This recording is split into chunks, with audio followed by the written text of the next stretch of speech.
एक छोटा सा बच्चा एक टेडी बियर की दुकान पर एक टेडी बियर लेने जाता है।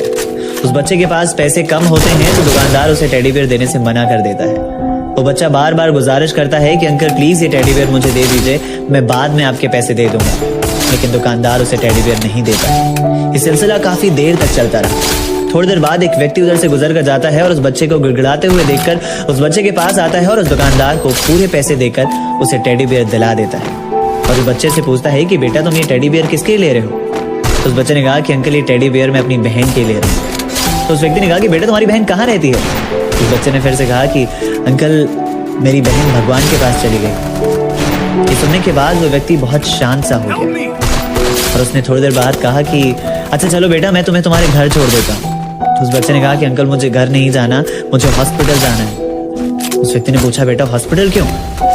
तो उस बच्चे ने इस बार अपनी नम आवाज में कहा कि अंकल मेरी माँ भी मेरे बहन के पास जा रही है और ये टेडी मैं अपनी माँ को दे दूंगा, मेरी माँ मेरी बहन को दे देगी।